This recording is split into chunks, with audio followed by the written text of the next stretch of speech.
Este audiolibro ha sido editado y grabado por Audiolibros en Español Latino.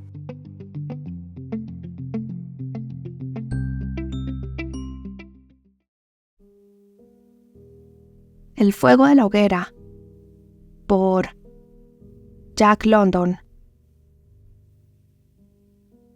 Acababa de amanecer un día gris y frío, enormemente gris y frío, cuando el hombre abandonó la ruta principal del Yukón y trepó el alto terraplén por donde un sendero apenas visible y escasamente transitado se abría hacia el este entre bosques de gruesos abetos. La ladera era muy pronunciada y el hombre se detuvo a cobrar aliento, exculpándose al descanso con el pretexto de consultar su reloj. Eran las 9 en punto.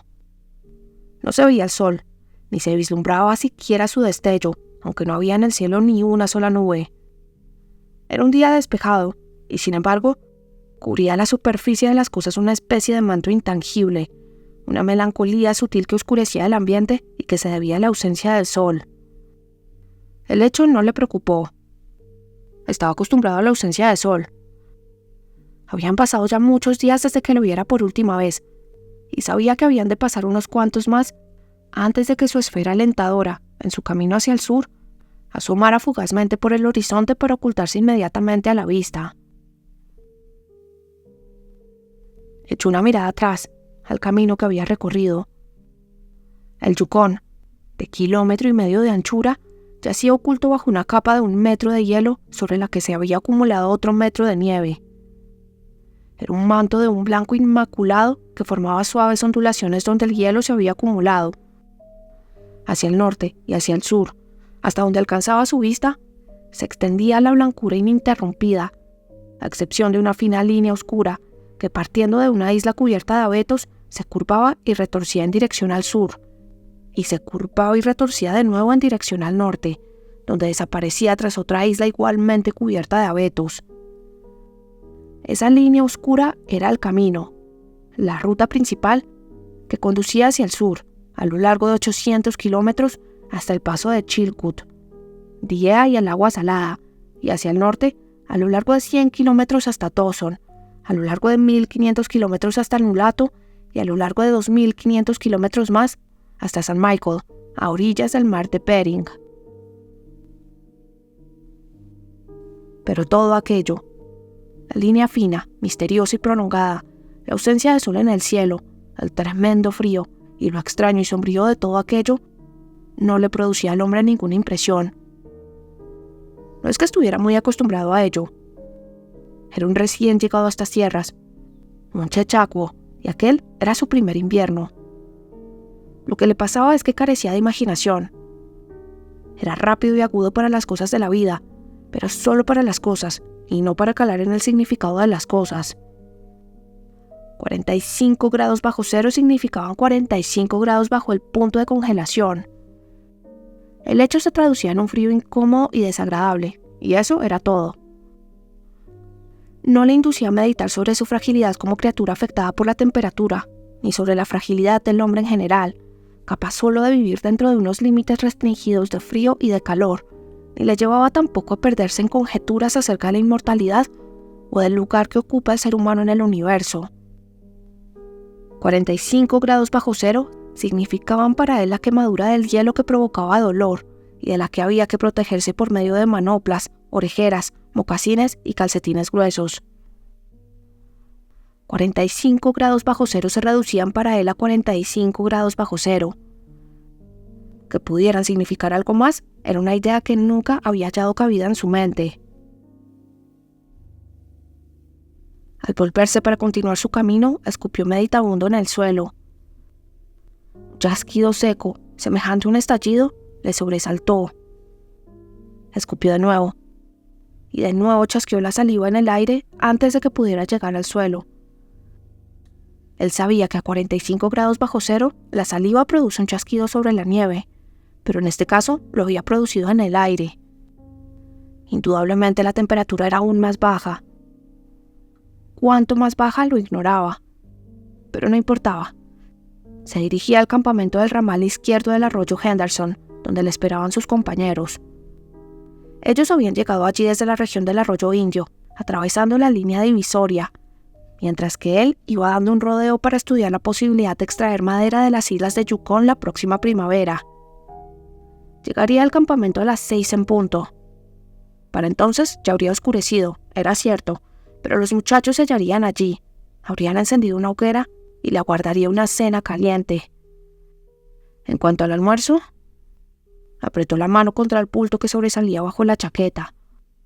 Lo llevaba bajo la camisa, envuelto en un pañuelo, en contacto con la piel desnuda. Aquel era el único modo de evitar que los panecillos se congelaran. Sonrió con placer al recordar aquellos panecillos abiertos, empapados en grasa de cerdo, que encerraban jugosas lonchas de tocino frito. Se introdujo entre los gruesos abetos. El sendero era apenas visible. Habían caído 35 centímetros de nieve desde que pasara el último trineo, y se alegró de viajar a pie y ligero de equipaje. De hecho, no llevaba más que el almuerzo envuelto en el pañuelo. Le sorprendió, sin embargo, la intensidad del frío.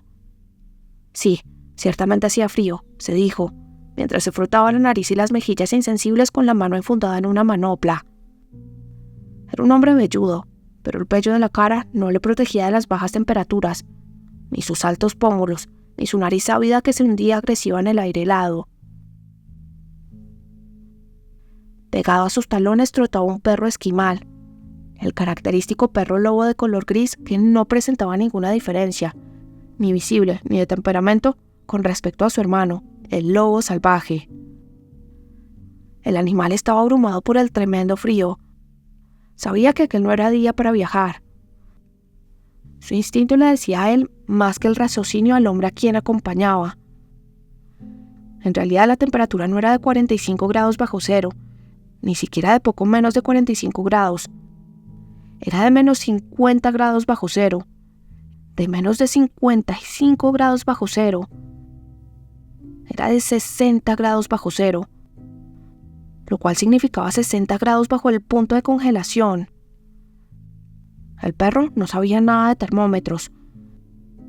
Posiblemente su cerebro no tenía siquiera una conciencia clara del intenso frío como la tenía el cerebro del hombre.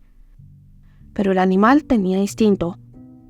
Experimentaba un temor vago y amenazador que le subyugaba, que le hacía arrastrarse pegado a los talones del hombre y que le inducía a cuestionarse todo movimiento inusitado de éste, como esperando que llegara al campamento o que buscara refugio en algún lugar y encendiera una hoguera. El perro había aprendido lo que era el fuego y lo deseaba. Y si no el fuego, al menos hundirse bajo la nieve y acurrucarse a su propio calor lejos del aire. La humedad helada de su respiración cubría su pelo de una fina escarcha, especialmente allí donde el morro, los bigotes y las pestañas blanqueaban debido al aliento cristalizado. La barba rojiza y los bigotes del hombre estaban igualmente helados, pero de un modo más sólido. En él, la escarcha se había convertido en hielo y aumentaba con cada exhalación húmeda y caliente. El hombre mascaba tabaco, y aquella mordaza de hierro mantenía sus labios tan rígidos que cuando escupía el jugo no podía limpiarse la barbilla. El resultado era que una barba de cristal de color y la solidez del ámbar aumentaba la longitud de su mentón. Si el hombre cayera al suelo, esa barba se rompería como el cristal en pequeños fragmentos. Pero a él no parecía importarle aquel apéndice de su persona. Era el castigo que los aficionados a mascar tabaco habían de sufrir en esas regiones, y él no lo ignoraba, pues había salido ya 2 veces en días en que el frío era intenso. No tanto como ahora, eso lo sabía, pero el termómetro de 60 Miles había marcado en esas 2 ocasiones 45 y 48 grados bajo cero. Anduvo varios kilómetros entre los abetos, cruzó una ancha llanura cubierta de matorrales achaparrados y descendió un terraplén hasta llegar al cauce helado de un riachuelo. Aquel era el arroyo Henderson. Sabía que se hallaba a 16 kilómetros de la bifurcación. Miró la hora. Eran las 10. Recorrió unos 6 kilómetros por hora y calculó que llegaría a ese punto a las 12:30. Y decidió que al llegar celebraría el acontecimiento almorzando allí mismo. Cuando el hombre reanudó su camino con paso inseguro, siguiendo el cauce del río, el perro se pegó de nuevo a sus talones, mostrando su desilusión con la caída del rabo entre las piernas. La vieja ruta era claramente visible, pero unos 30 centímetros de nieve cubrían las huellas del último trineo. Ni un solo ser humano había recorrido en más de un mes el cauce de aquel arroyo silencioso. El hombre siguió adelante a marcha regular. No era muy dado a la meditación, y en aquel momento no tenía nada en qué pensar, excepto que comería en la bifurcación y que a las 6 de la tarde estaría en el campamento con los compañeros. No tenía nadie con quien hablar, y aunque lo hubiera tenido, le habría sido imposible hacerlo debido a la mordaza que le inmovilizaba la boca. Así que siguió monótonamente adelante mascando tabaco y alargando poco a poco su barba de ámbar. De vez en cuando se reiteraba en su mente la idea de que hacía mucho frío y que nunca había experimentado temperaturas semejantes. Conforme avanzaba en su camino se frotaba los pómulos y la nariz con el dorso de una mano enfundada en una manopla. Lo hacía automáticamente, alternando la derecha con la izquierda. Pero por mucho que se frotara, en el instante en que dejaba de hacerlo, los pómulos se le entumecían y al segundo siguiente la nariz se le quedaba insensible. Estaba seguro de que tenía heladas las mejillas. Lo sabía y lamentaba no haberse ingeniado un antifaz como el que llevaba Wood en días de mucho frío y que le protegía casi toda la cara. Pero al fin y al cabo, tampoco era para tanto. ¿Qué importancia tenían unas mejillas entumecidas? Era un poco doloroso, cierto, pero nada verdaderamente serio. A pesar de que su mente estaba vacía de pensamientos, era buen observador y reparó los cambios que había experimentado el arroyo, en las curvas y los meandros, y en las acumulaciones de troncos y ramas provocadas por el deshielo de la primavera, y tenía especial cuidado en mirar dónde ponía los pies. En cierto momento, al doblar una curva, se detuvo sobresaltado como un caballo espantado, retrocedió unos pasos y dio un rodeo para evitar el lugar donde había pisado. El arroyo, el hombre lo sabía, estaba helado hasta el fondo. Era imposible que corriera el agua en aquel invierno ártico. Pero sabía también que había manantiales que brotaban en las laderas y corrían bajo la nieve y sobre el hielo del río. Sabía que ni el frío más intenso helaba esos manantiales y no ignoraba el peligro que representaban. Eran auténticas trampas. Ocultaban bajo la nieve charcos de agua de una profundidad que oscilaba entre 7 centímetros y 1 metro. En ocasiones estaban cubiertos por una fina capa de hielo de 1 centímetro de grosor, oculta a su vez por la nieve. Otras veces alternaban las capas de agua y de hielo, de modo que si uno rompía la primera, continuaba rompiendo las sucesivas mojándose en ocasiones hasta la cintura. Por eso había retrocedido con pánico. Había notado cómo cedía el suelo bajo sus pies y había oído el crujido de una fina capa de hielo oculta bajo la nieve. Mojarse los pies a aquella temperatura era peligroso. En el mejor de los casos, representaría un retraso, pues se vería obligado a detenerse y hacer una hoguera, al calor de la cual calentarse los pies y secar sus mocasines y sus calcetines. Se detuvo a estudiar el cauce y las orillas del río, y decidió que la corriente de agua venía de la derecha. Reflexionó unos instantes mientras se frotaba las mejillas y la nariz, y luego dio un pequeño rodeo por la izquierda, pisando con cautela y asegurándose cuidadosamente de dónde ponía los pies. Una vez pasado el peligro, se metió en la boca una nueva porción de tabaco y reemprendió el camino a buen paso. En el curso de las 2 horas siguientes tropezó con varias trampas semejantes. Generalmente la nieve acumulada sobre los charcos ocultos tenía un aspecto hundido y glaciado que advertía del peligro. En una ocasión, sin embargo, estuvo a punto de sucumbir, pero la sospecha le detuvo a tiempo y trató de obligar al perro a que caminara ante él. El perro no quiso adelantarse. Se resistió hasta que el hombre la empujó y solo entonces adelantó apresuradamente en la superficie blanca y lisa. De pronto el suelo se hundió bajo sus patas. El perro se hizo a un lado con dificultad y buscó un terreno más seguro. Se había mojado en las patas delanteras y casi inmediatamente el agua adherida a ellas se había convertido en hielo. Sin perder un segundo se aplicó a lamérselas y luego se tendió en el suelo y comenzó a arrancar a mordiscos el hielo que se había formado entre los dedos. Así se lo dictaba su instinto. Permitir que el hielo continuara allí acumulado significaba dolor. Él no lo sabía. Simplemente obedecía a un impulso misterioso que surgía de las criptas más profundas de su ser. Pero el hombre sí lo sabía, porque su juicio le había ayudado a comprenderlo, y por eso se quitó la manopla de la mano derecha y ayudó al perro a quitarse las partículas de hielo. Se asombró al darse cuenta de que no había dejado los dedos al descubierto más de 1 minuto y ya los tenía entumecidos. Ciertamente hacía frío. Se volvió a enfundar la manopla a toda prisa y se golpeó la mano salvajemente contra el pecho. A las 12, el día había alcanzado la máxima claridad, pero el sol había descendido demasiado hacia el sur en su viaje invernal como para poder aparecer sobre el horizonte. La tierra se interponía entre él y el arroyo Henderson, donde el hombre caminaba a mediodía bajo un cielo despejado sin proyectar sombra alguna. A las 12:30 en punto llegó a la bifurcación. Estaba contento de la marcha que llevaba. Si seguía así, a las 6 estaría con sus compañeros. Se desabrochó la chaqueta y la camisa y sacó el almuerzo. La acción no le llevó más de 15 segundos, y sin embargo, notó que la sensibilidad huía de sus dedos. No volvió a ponerse la manopla, sino que se limitó a sacudirse los dedos contra el muslo una media docena de veces. Luego se sentó sobre un tronco cubierto de nieve a comerse su almuerzo. El dolor que le había provocado sacudirse los dedos contra las piernas se desvaneció tan pronto que le sorprendió. No había llegado siquiera a morder el primer panecillo. Volvió a sacudir los dedos repetidamente y los enfundó en la manopla, descubriendo la otra para comer.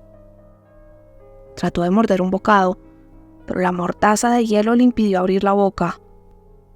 Se había olvidado de hacer una hoguera para derretirla. Se rió de su descuido, y mientras se reía, notó que los dedos expuestos se le habían quedado entumecidos. Sintió también que las punzadas que había notado en los pies al sentarse se hacían cada vez más tenues. Se preguntó si sería porque los pies se habían calentado o porque habían perdido sensibilidad. Movió los dedos de los pies entre los mocasines y comprobó que los tenía entumecidos. Se puso la manopla apresuradamente y se levantó. Estaba un poco asustado. Dio una serie de patadas contra el suelo hasta que volvió a sentir las punzadas de nuevo. Ciertamente hacía frío, pensó. Aquel hombre del arroyo del azufre había tenido razón al decir que en aquella región el frío podía ser estremecedor. Y pensar que cuando se lo dijo, él se había reído. No había que darle más vueltas. Hacía un frío de 1000 demonios. Paseó de arriba a abajo dando fuertes patadas en el suelo y frotándose los brazos con las manos, hasta que al volver a calentarse se tranquilizó. Sacó entonces las cerillas y comenzó a preparar una hoguera. En el nivel más bajo de un arbusto cercano encontró un depósito de ramas acumuladas por el deshielo la primavera anterior. Añadiendo ramas poco a poco a las primeras llamas, logró hacer pronto una formidable hoguera, al calor de la cual derritió su mordaza de hielo y a cuyo abrigo pudo comerse los panecillos. De momento había logrado vencer al frío del exterior. El perro se solazó al fuego y se tendió sobre la nieve a la distancia precisa para poder calentarse sin peligro de chamuscarse. Cuando el hombre terminó de comer, llenó su pipa y la fumó sin apresurarse. Luego se puso las manoplas, se ajustó firmemente las orejeras y comenzó a caminar siguiendo el ramal izquierdo del arroyo. El perro, desilusionado, se resistía a abandonar el fuego. Aquel hombre no sabía lo que era el frío. Probablemente sus antepasados habían ignorado lo que era el frío, el auténtico frío, el que llega a los 67 grados bajo cero. Pero el perro sí lo sabía. Sus antepasados lo sabían y él había heredado ese conocimiento. Sabía que no era bueno ni sensato echarse al camino con aquel frío salvaje. Con ese tiempo, lo mejor era acurrucarse en un agujero en la nieve y esperar a que una cortina de nubes ocultara el rostro del espacio exterior de donde procedía el frío. Pero por otra parte, entre el hombre y el perro no había una auténtica compenetración. El uno era el esclavo del otro, y las únicas caricias que había recibido eran las del látigo y los sonidos guturales sordos y amenazadores que las predecían. Por eso el perro no hizo el menor esfuerzo por comunicar al hombre su temor. Su suerte no le preocupaba. Si deseaba volver junto a la hoguera, era exclusivamente por sí mismo. Pero el hombre silbó y le habló con el sonido del látigo, y el perro dio la vuelta tras sus talones y le siguió. El hombre se metió en la boca una nueva porción de tabaco y dio comienzo a otra barba de ámbar. Pronto su aliento húmedo le cubrió de un polvo blanco el bigote, las cejas y las pestañas. No había muchos manantiales en el ramal izquierdo del Henderson, y durante media hora no vio señales de ninguno. Pero de pronto sucedió. En un lugar donde nada advertía del peligro, donde la blanda blancura ininterrumpida de la nieve pareció ocultar una superficie sólida, el hombre se hundió. No fue mucho, pero antes de lograr ponerse en pie en terreno firme, se había mojado hasta la rodilla.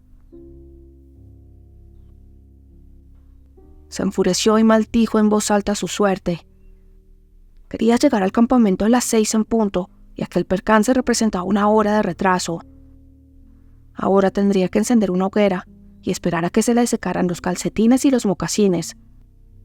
Con aquel frío no podía hacer otra cosa, eso sí lo sabía. Se volvió hacia el terraplén que formaba la ribera del riachuelo y subió a lo alto. Allá arriba, entre las ramas más bajas y en torno a los troncos de varios abetos pequeños, encontró un depósito de leña seca formado por ramas principalmente, pero también por algunas ramillas de menor tamaño y de briznas de hierba del año anterior. Arrojó sobre la nieve las ramas más grandes. Estas servirían de base para la hoguera e impedirían que se derritiera la nieve y se hundiera en ella la llama que logró obtener arrimando una cerilla a un trozo de corteza de abedul que sacó de su bolsillo. La corteza de abedul ardía con más facilidad que el papel. Tras colocar la corteza sobre la base de los troncos, comenzó a alimentar la llama con briznas de hierba seca y con las ramas de menor tamaño. Trabajó lentamente y con cautela, sabedor del peligro que corría. Poco a poco, conforme la llama se fortalecía, fue aumentando el tamaño de las ramas con que la alimentaba. Estaba en cuclillas sobre la nieve y sacaba ramitas de entre la brosa para aplicarlas directamente al fuego. Sabía que no podía permitirse fallar. A 60 grados bajo cero y con los pies mojados, un hombre no puede fracasar en un primer intento de hacer una hoguera. Con los pies secos y falla, siempre puede correr cerca de 1 kilómetro para restablecer la circulación de la sangre. Pero a 60 grados bajo cero es totalmente imposible hacer circular la sangre por unos pies helados y empapados. Cuanto más corre, más se hielan los pies mojados. Todo esto el hombre lo sabía. El veterano del arroyo del azufre se lo había dicho el otoño anterior, y ahora le agradecía la advertencia. Ya no sentía los pies. Para hacer la hoguera había tenido que quitarse las manoplas, y los dedos se le habían entumecido también. Al andar a razón de 6 kilómetros por hora, había mantenido bien regadas de sangre la superficie de su cuerpo y las extremidades, pero en el instante en que se había detenido, su corazón había minorado la marcha. El frío castigaba sin piedad aquel extremo inerte de la tierra, y el hombre, por hallarse en aquel lugar, era víctima del castigo en todo su rigor. La sangre de su cuerpo retrocedía ante aquella temperatura extrema. La sangre estaba viva como el perro, y como el perro quería ocultarse y ponerse al abrigo de aquel frío implacable. Mientras el hombre había andado a 6 kilómetros por hora, había obligado a la sangre a circular, de grado o por fuerza hasta la superficie, pero ahora ésta se retraía y se hundía en los recovecos más profundos de su cuerpo.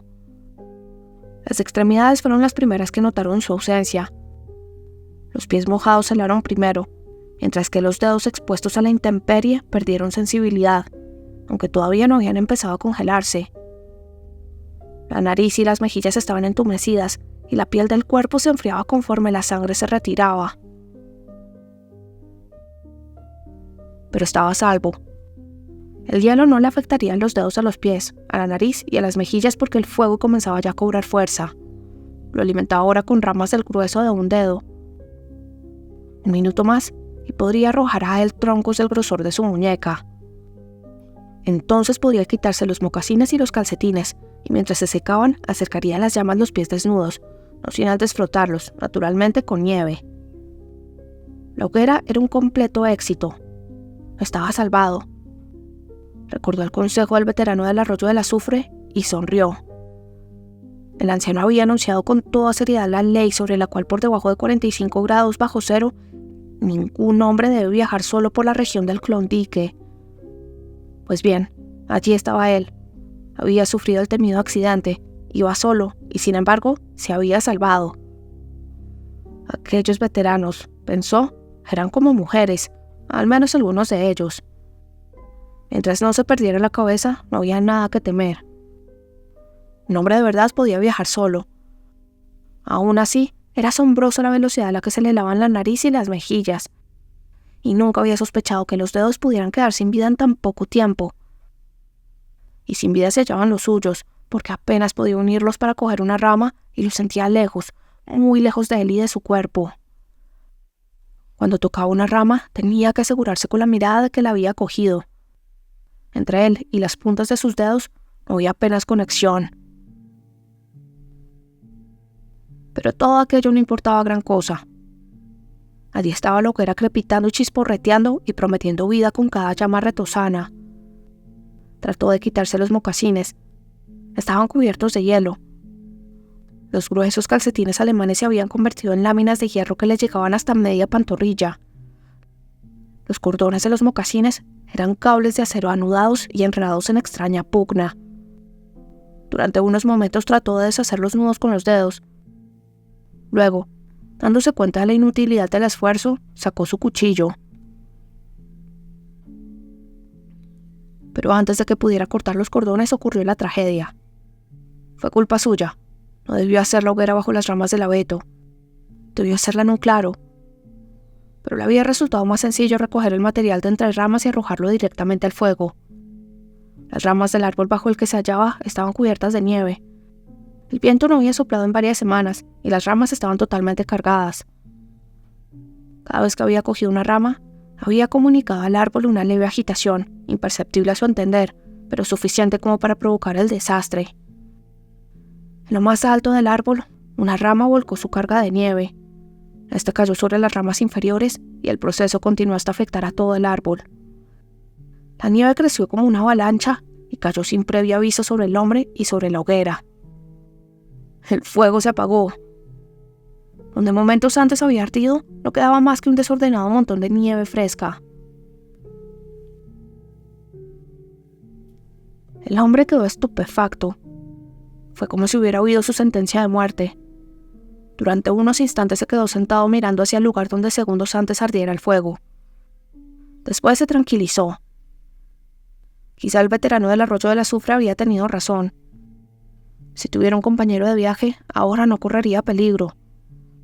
Su compañero podía haber encendido el fuego, pero de este modo solo él podía encender otra hoguera, y esta segunda vez sí que no podía fracasar. Aun si lo lograba, lo más seguro es que perdiera parte de los dedos de los pies. Ya debía de tenerlos congelados y aún tardaría en encender otro fuego. Estos fueron sus pensamientos, pero no se sentó a meditar sobre ellos. Mientras pasaba por su mente, no dejó de afanarse en su tarea. Hizo una nueva base para la hoguera, esta vez en campo abierto, donde ningún árbol traidor pudiera sofocarla. Luego reunió un haz de ramillas y hierbas secas acumuladas por el deshielo. No podía recogerlas con los dedos, pero sí podía levantarlas con ambas manos, en montón. De esta forma cogía muchas ramas podridas y un musgo verde que podría perjudicar el fuego, pero no podía hacerlo mejor. Trabajó metódicamente. Incluso reunió un montón de ramas más gruesas para utilizarlas como combustible una vez que el fuego hubiera cobrado fuerza. Y mientras trabajaba, el perro le miraba con cierta ansiedad reflejada en sus ojos, porque le consideraba el encargado de proporcionarle fuego y el fuego tardaba en llegar. Cuando todo estuvo listo, el hombre buscó en su bolsillo un segundo trozo de corteza de abedul. Sabía que estaba allí, y aunque no podía sentirlo con los dedos, lo oía crujir mientras revolvía en sus bolsillos. Por mucho que lo intentó, no pudo hacerse con él. Y mientras tanto, no se apartaba de su mente la idea de que con cada segundo que pasaba, los pies se le helaban más y más. Comenzó a invadirle el pánico, pero supo luchar contra él y conservar la calma. Se puso las manoplas con los dientes y blandió los brazos en el aire para sacudir después con fuerza las manos contra los costados. Lo hizo primero sentado, luego de pie, mientras el perro le contemplaba sentado sobre la nieve con la cola del lobo enroscada en torno a las patas para calentarlas y las agudas orejas lupinas proyectadas hacia el frente. Y el hombre, Mientras sacudía y agitaba en el aire los brazos y las manos, sintió una enorme envidia por aquella criatura, caliente y segura bajo su cobertura natural. Al poco tiempo sintió la primera señal de una asomo de sensación en sus dedos helados. El suave cosquilleo inicial se fue haciendo cada vez más fuerte, hasta convertirse en un dolor agudo, insoportable, pero que él recibió con indecible satisfacción. Se quitó la manopla de la mano derecha y se dispuso a buscar la astilla. Los dedos expuestos comenzaban de nuevo a perder sensibilidad. Luego sacó un manojo de cerillas de sulfuro. Pero el tremendo frío había entumecido ya totalmente sus dedos. Mientras se esforzaba por separar una cerilla de las otras, el paquete entero cayó al suelo. Trató de recogerlo, pero no pudo. Los dedos muertos no podían ni tocar ni coger. Ejecutaba cada acción con una inmensa cautela.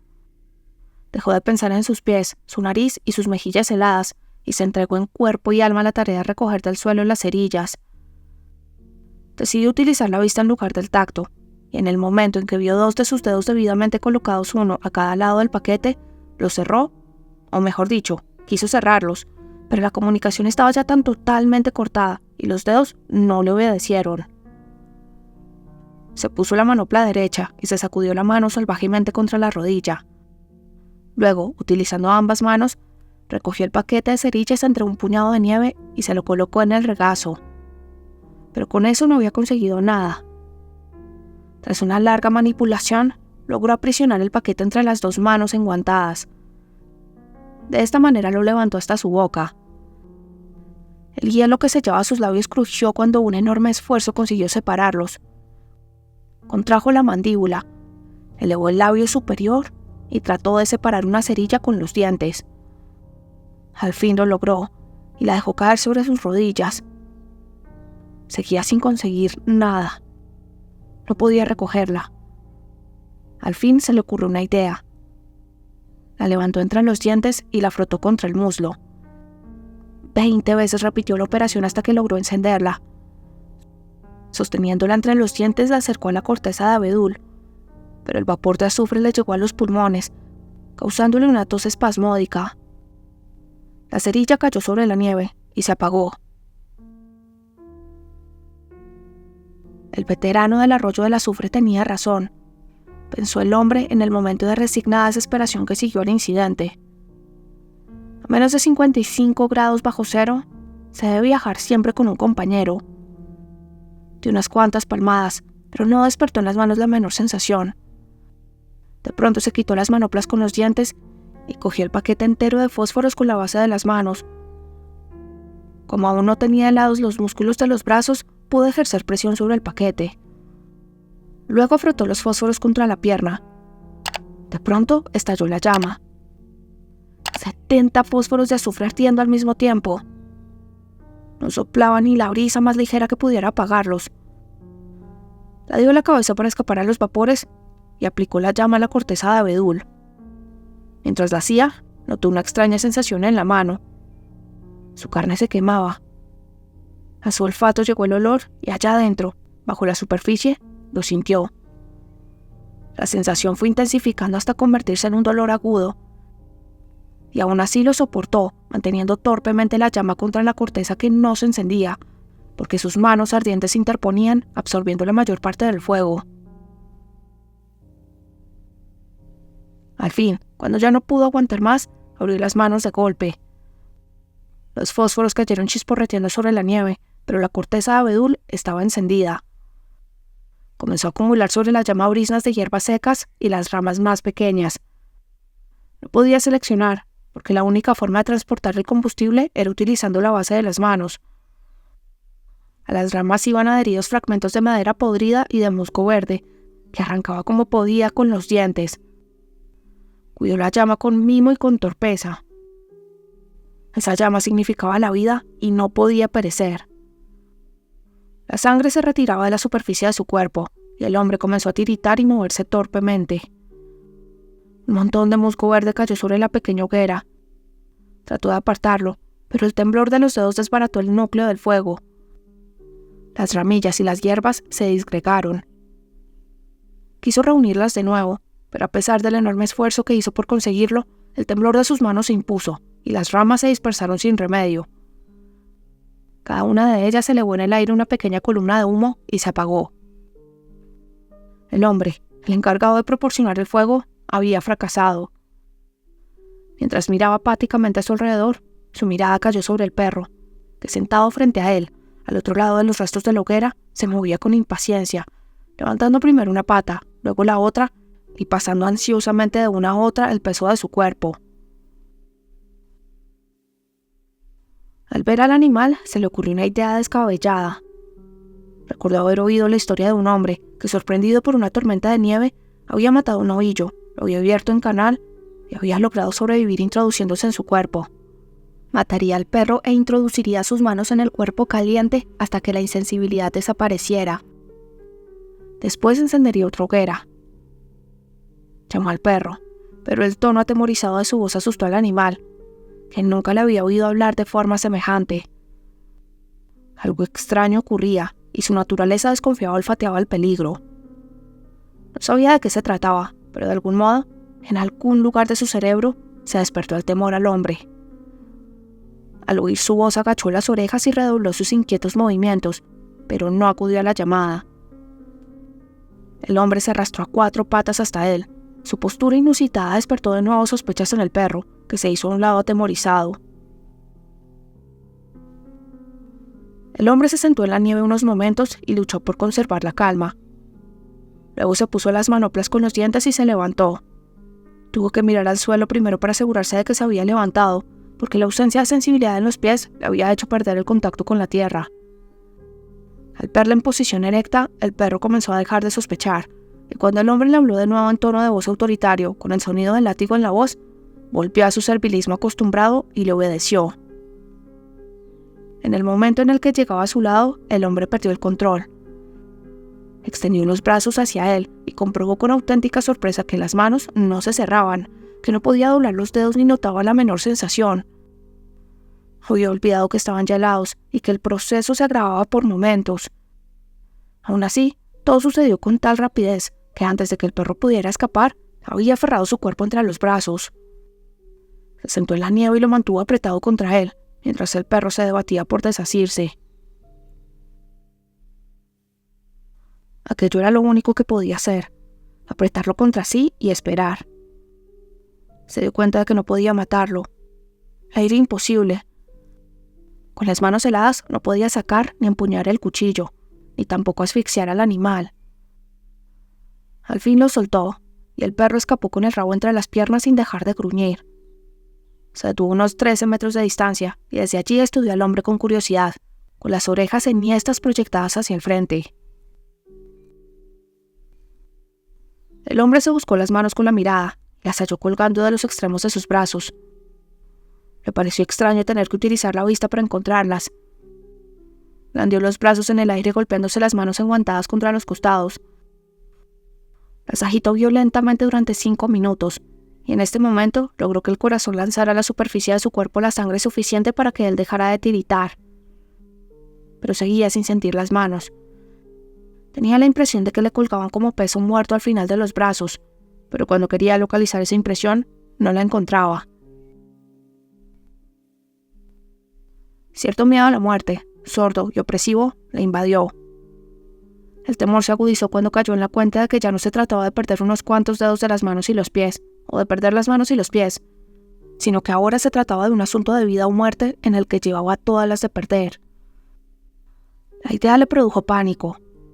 Se volvió y echó a correr sobre el cauce helado del arroyo siguiendo la vieja ruta ya casi invisible. El perro trotaba a su lado, a la misma velocidad. Corrió ciegamente sin propósito ni fin, con un miedo que no había sentido anteriormente en su vida. Mientras corría desalado entre la nieve comenzó a ver las cosas de nuevo. Las riberas del arroyo, los depósitos de ramas, los álamos desnudos, el cielo. Correr le hizo sentir mejor. Ya no tiritaba. Era posible que si seguía corriendo los pies se le descongelaran. Incluso si corría lo suficiente, quizá pudiera llegar hasta el campamento. Indudablemente, perdería varios dedos de las manos y los pies, y parte de la cara, pero sus compañeros se encargarían de cuidarle y salvarían el resto. Pero al mismo tiempo, otro pensamiento le decía que nunca llegaría al campamento, que se hallaba demasiado lejos, que el hielo se había adueñado de él y pronto sería un cuerpo rígido y muerto. Confinó esa idea a los lugares más recónditos de su mente, desde donde siguió pugnando por hacerse oír mientras el hombre se esforzaba por pensar en otra cosa. Le extrañó poder correr con los pies tan helados que ni los sentía cuando los ponía en el suelo y cargaba sobre ellos el peso de su cuerpo. Le parecía deslizarse sobre la superficie sin tocar siquiera la tierra. En alguna parte había visto un mercurio alado, y en aquel momento se preguntó si Mercurio sentiría lo mismo que él al volar sobre la tierra. Su teoría acerca de correr hasta llegar al campamento tenía un solo fallo. Su cuerpo carecía de la resistencia necesaria. Varias veces tropezó y se tambaleó, y al fin cayó al suelo. Cuando trató de incorporarse, no pudo hacerlo. Decidió sentarse y descansar. Cuando lograra poder levantarse, andaría en vez de correr, y de este modo llegaría a su destino. Mientras esperaba recuperar el aliento, notó que le invadía una sensación de calor y bienestar. Ya no tiritaba, y hasta le pareció sentir en el pecho una especie de calorcillo agradable.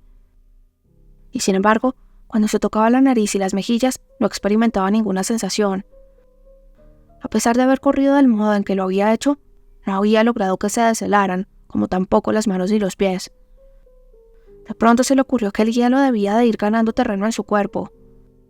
Trató de pensar en otra cosa, de olvidarse de ello. La idea despertaba en él una sensación de pánico y tenía miedo al pánico. Pero el pensamiento iba afianzándose y persistiendo hasta que creó la visión de su propio cuerpo totalmente helado. No pudo soportarlo y empezó a correr otra vez salvajemente. En cierto momento dejó de correr y comenzó a caminar, pero la idea de que el hielo seguía apoderándose de él le impulsó a correr de nuevo. Y siempre que corría, el perro le seguía pegado a sus talones. Cuando cayó por segunda vez, el animal se detuvo, enroscó el rabo sobre las patas delanteras y se sentó mirándole con una extrañeza fija. El calor y la seguridad de que disfrutaba enojaron al hombre de tal modo que le insultó hasta que el animal agachó las orejas con gesto contemporizador. Esta vez el temblor invadió al hombre con mayor rapidez. Perdía la batalla contra el hielo, que atacaba por todos los flancos a la vez. Esta idea le hizo correr de nuevo, pero no pudo sostenerse en pie más de 30 metros. Tropezó y cayó de bruces sobre la nieve. Aquella fue la última vez que sintió pánico. Cuando recuperó el aliento y se dominó, comenzó a pensar en recibir a la muerte con dignidad. La idea, sin embargo, no se le presentó de entrada en estos términos. Pensó primero que había sido ridículo correr como corre una gallina con la cabeza cortada. Aquel fue el símil que primero se le ocurrió. Si tenía que morir de frío, al menos lo haría con cierta decencia. Y con esa paz recién estrenada, llegaron los primeros síntomas de sopor. Qué buena idea, pensó, morir durante el sueño. Como anestesiado. Morir congelado no era tan terrible como la gente creía. Había peores formas de perder la vida. Se imaginó el momento en que los compañeros le encontraran al día siguiente. De pronto se vio avanzando junto a ellos en busca de su propio cuerpo. Surgía con sus compañeros de una revuelta del camino y hallaba su cadáver sobre la nieve. Ya no era parte de sí mismo porque había escapado de su cuerpo, y junto con ellos se miraba muerto sobre el hielo. Sí, ciertamente hacía frío, pensó. Cuando volviera a los Estados Unidos, les contaría a todos lo que era aquello. Recordó luego al anciano del arroyo del azufre. Lo veía claramente con los ojos de la imaginación, cómodo, abrigado, mientras fumaba su pipa. «Tenías razón, viejo zorro, tenías razón», dijo entre dientes el hombre al veterano del arroyo del azufre. Y después se hundió en lo que le pareció el sueño más tranquilo y placentero que había disfrutado jamás. Sentado frente a él esperaba al perro. El breve día llegó a su fin con un crepúsculo lento y prolongado. Nada indicaba que se preparara una hoguera, y nunca había visto al perro sentarse un hombre así sobre la nieve sin aplicarse antes a la tarea de encender un fuego. Conforme el crepúsculo se fue apagando, fue dominándole el ansia de la hoguera, y mientras se alzaba y movía las patas delanteras, comenzó a gañir suavemente, al tiempo que agachaba las orejas en espera del castigo del hombre. pero el hombre permaneció en silencio. Más tarde, el perro se quejó más fuerte, y más tarde aún se acercó al hombre, hasta que olfateó la muerte. Se irguió de un salto y retrocedió. Así permaneció, aullando bajo las estrellas que brincaban, bailaban y brillaban en el cielo gélido. Luego se volvió y avanzó por el camino a un trote ligero, hacia el campamento en el que los otros hombres proporcionaban alimento y fuego.